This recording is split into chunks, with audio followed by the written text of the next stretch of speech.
Why did you stop talking, Pedro? The minute I turn the camera on, he stops talking. Mommy still hasn't got her voice back, but I can whisper. Mommy can whisper, Pedro. Hey, you got a poopy there, baby P. Mommy has to clean it up, eh? You have to follow this bird to clean his poop. Okay, you continue talking. I'm just gonna show these good folks the state of Mommy's house at the moment. Okay, here we go.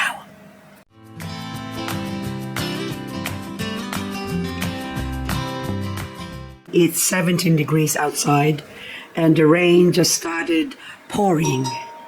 And my phone just went tung tung.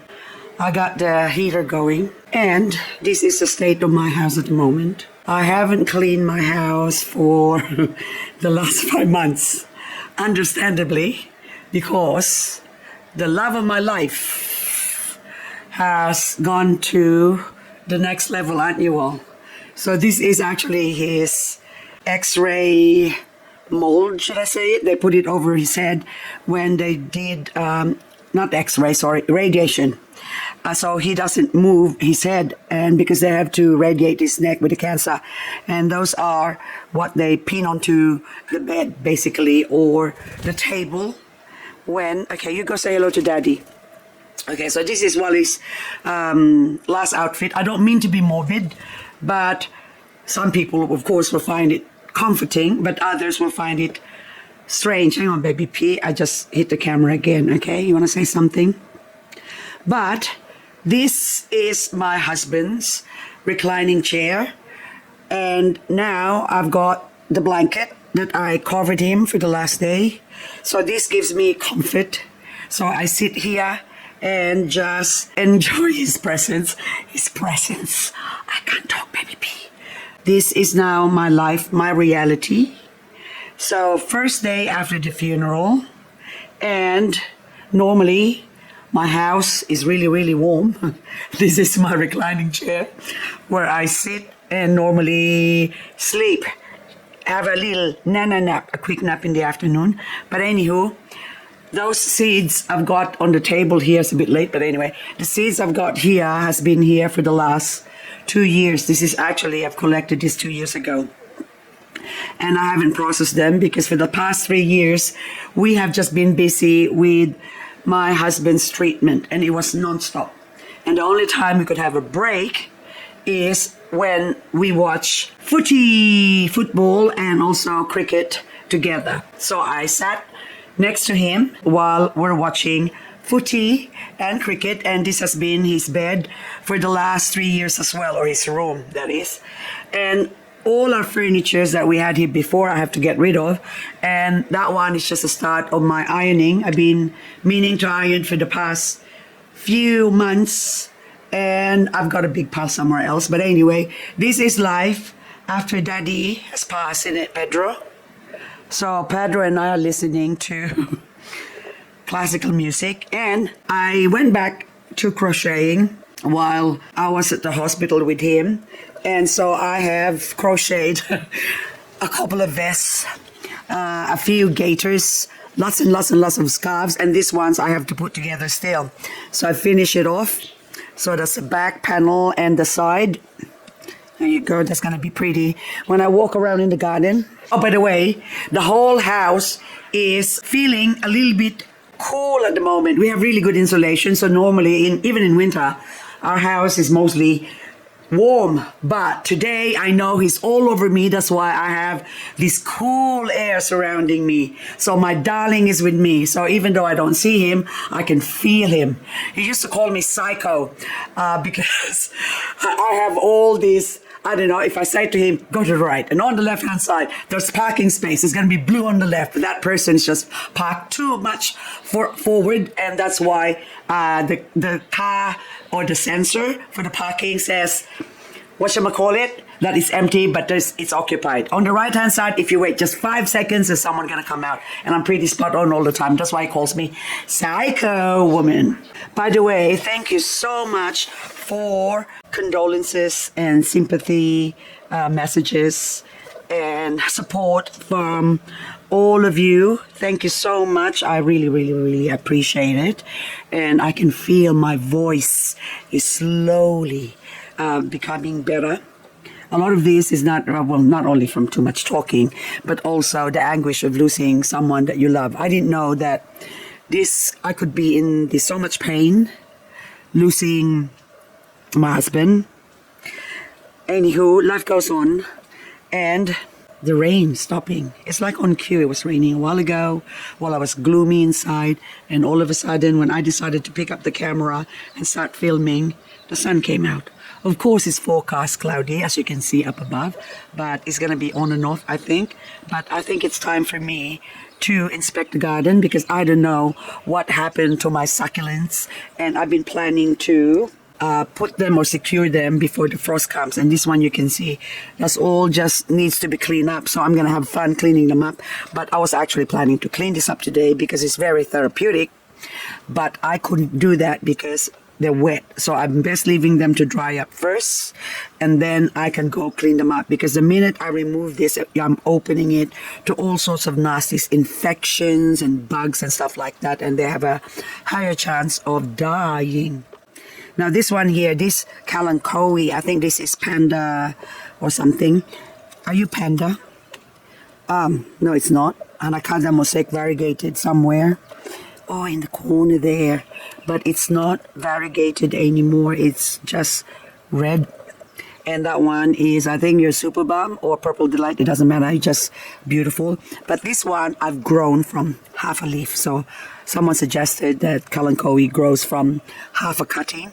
So I did cut it in half intentionally. The leaves, like say, okay, this one now, that sort of got hit by mild frost. They're not frost hardy. But anyway, this one now I can actually cut that in half, bring that inside when it dries up. And even like this, even it's wet, I'm sure that's going to grow. Very easy to grow. So there's a couple of them here as well.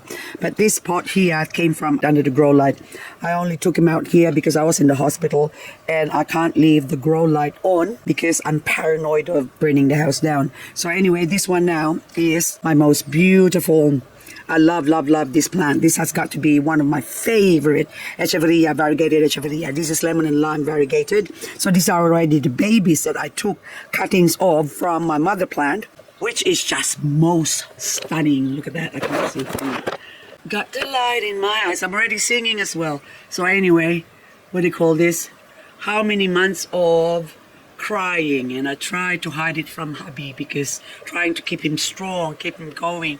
He's very optimistic even when his chips are down and he knows he hasn't got, well, he likes to say Buckley's chance, which means he's got no chance of rehabilitating when he was at the university hospital. Basically that's a rehabilitation based hospital here in Canberra, Australia. But he was still very hopeful, optimistic that he's gonna get better, come home and go fossicking with me in September. We already set a date. Since he can't be with me for unforeseen reasons, of course, then I might plan on making a trip maybe sometime next year, and then I still have to organize the house, clean it up, my succulents, and it's gonna take me a while.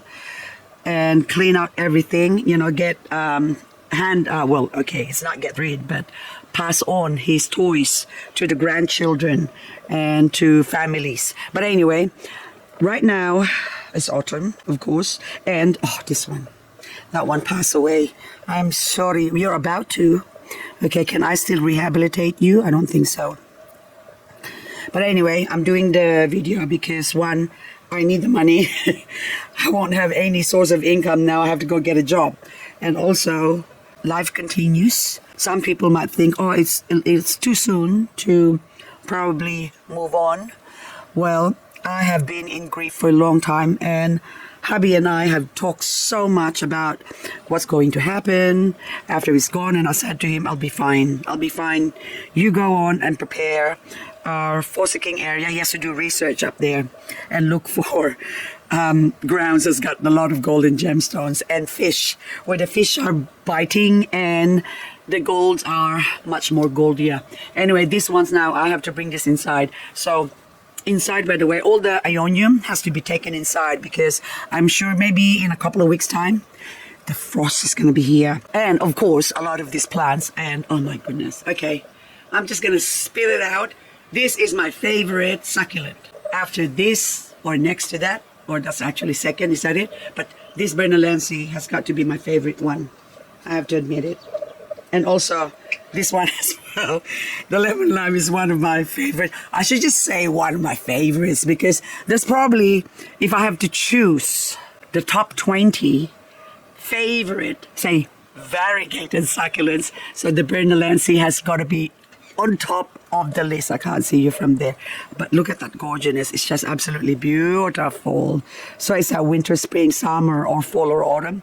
This plant is just absolutely gorgeous. Even the common ones, the non-variegated form. Hang on, go back. I'm trying to. Okay, can I make it? Anyway, I'm just going to do short videos, guys, because it takes me a long time to edit this video if I do a long one.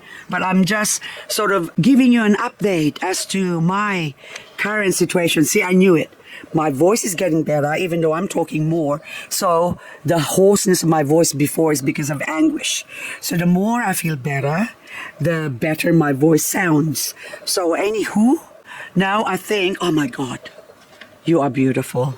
This is moon goddess. Look at that. Isn't that gorgeous? Can I put you next to that one so we can have a better thumbnail?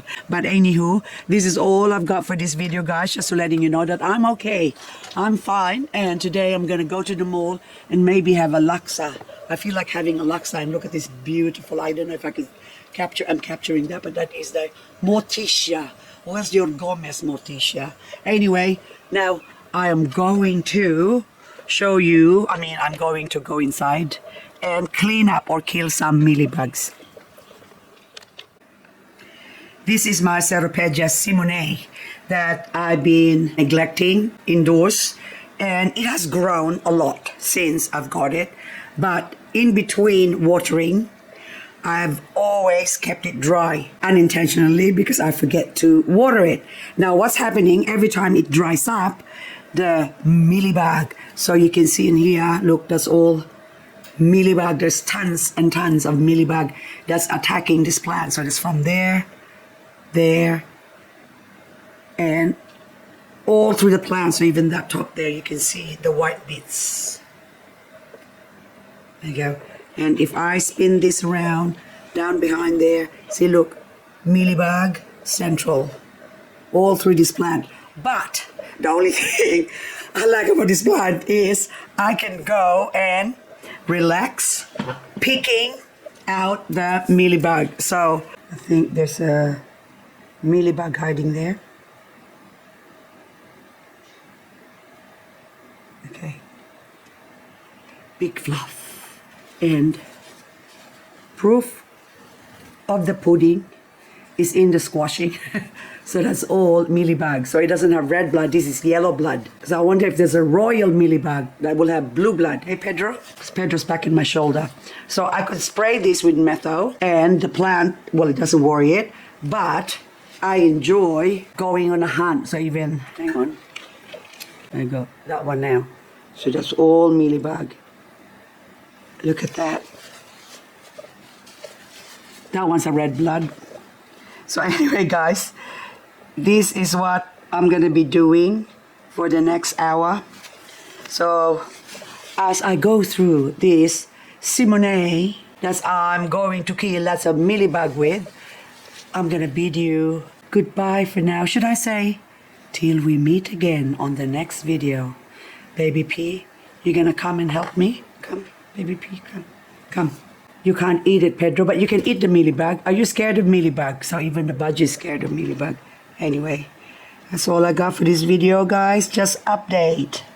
And also, I would like to thank Alan Adler or Alana Adler for your generous gift of $19.99. You can have a thank you donation or gift, and I really appreciate it. Also, to Carol Coombs for the $2 thank you gift.